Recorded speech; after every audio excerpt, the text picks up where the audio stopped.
Quand on s'intéresse à l'histoire politique du Sénégal, on découvre des figures qui ont vraiment posé les fondations du pays, bien avant les indépendances. Et parmi elles, il y en a une qui est particulièrement complexe, pleine de contradictions, Blaise Diagne. Son parcours, c'est un véritable paradoxe. D'un côté, on le célèbre comme un héros national, et de l'autre, on le critique, on le voit comme un traître. Pour vraiment comprendre ce personnage clé, il faut se plonger dans sa trajectoire politique, qui est assez spectaculaire. Aujourd'hui, au Sénégal, impossible de passer à côté de son nom. Vraiment. Il est partout. L'aéroport international, l'une des plus grandes avenues de Dakar, un grand lycée, son héritage est gravé dans la pierre. Un signe clair de son statut d'icône dans la mémoire collective. Il faut bien mesurer ce qu'il a accompli. Il a été le tout premier ministre noir africain d'un gouvernement français.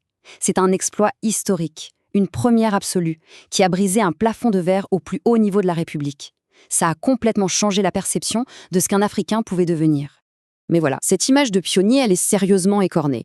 De nombreuses voix, et pas des moindres, l'ont accusé d'avoir tout simplement tourné le dos à la cause qu'il devait défendre. En gros, d'avoir trahi la confiance de celles et ceux qui l'avaient élu. Alors la question se pose, non? Comment est-ce possible? Comment le même homme peut-il être perçu à la fois comme un héros et comme un collabo? Pour y voir plus clair, il faut analyser son parcours politique. C'est une histoire en deux temps, deux acteurs radicalement différents, avec un point de bascule très très net. Allez, on commence par le début. Sa première phase, c'est son entrée fracassante en politique. À ce moment-là, il n'y a pas de débat. C'est le champion des droits des Africains, un vrai révolutionnaire. Pour comprendre l'onde de choc de son élection, il faut se remettre dans le contexte de l'époque. Avant 1914, la politique au Sénégal, c'est une affaire bien gardée, contrôlée par les élites françaises et métisses. Et surtout, par les très puissantes maisons de commerce de Bordeaux qui tenaient toute l'économie. Les Africains, eux, étaient quasiment exclus du jeu. Et son élection en 1914, c'est un véritable tremblement de terre. Il a réussi à faire quelque chose d'inédit, unifier un électorat africain qui était jusqu'alors divisé, notamment grâce au soutien d'un mouvement de jeunes intellectuels, les Jeunes Sénégalais. Et ensemble, ils ont tout simplement renversé l'ordre établi. Et à ses débuts, Diagne ne fait pas dans la dentelle. Il s'attaque de front aux piliers du système colonial. Il vise les monopoles des commerçants de Bordeaux, il dénonce l'enrôlement des soldats africains qu'il qualifie de « chair à canon ». Bref, il se bat pour des droits politiques complets. Au cœur de son combat, il y a cette idée, simple mais terriblement efficace, l'impôt du sang. Le principe est simple.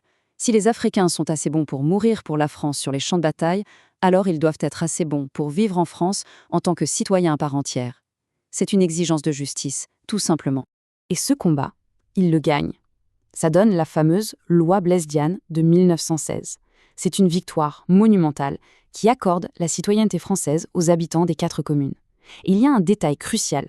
Cette loi leur permet de rester soumis à leur statut personnel, c'est-à-dire de garder leurs coutumes, notamment en matière de religion et de famille, sans être forcés d'adopter le code civil français.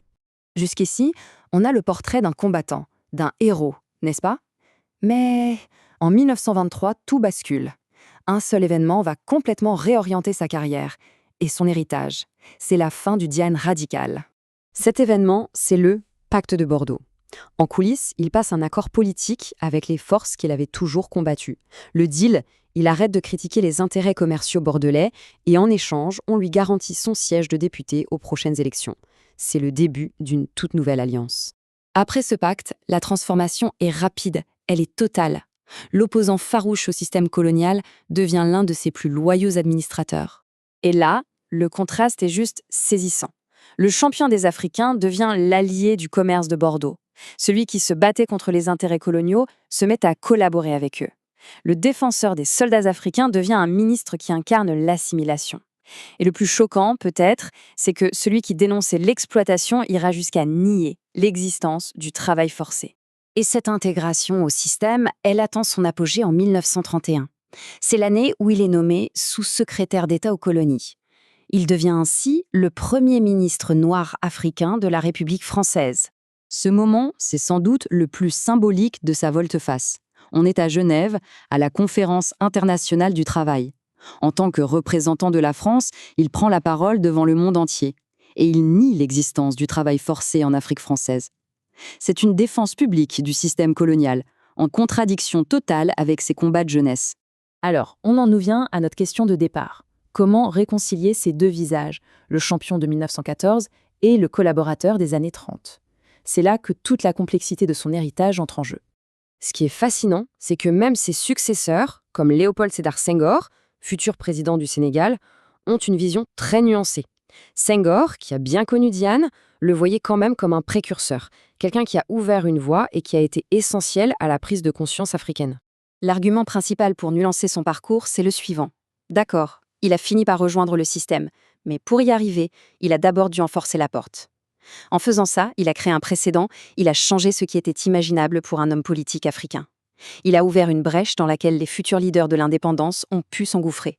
Parce que, quoi qu'on pense de ces compromis, certains faits sont indéniables. C'est lui qui a prouvé qu'un Africain pouvait être élu et exercer le pouvoir. C'est lui qui a créé un cadre pour la participation politique. Et c'est lui qui a transformé le statut de l'homme noir, le faisant passer de simple sujet de l'Empire à parlementaire de la République. Il a été le premier à montrer que c'était possible. Au final, l'histoire de Blaise Diagne nous laisse avec cette question qui est toujours aussi pertinente aujourd'hui. Est-ce qu'un pionnier peut faire avancer une cause en s'alliant avec le pouvoir qu'il est censé combattre? Où se situe la frontière entre le compromis stratégique et la compromission? C'est tout le dilemme que sa vie nous laisse à méditer.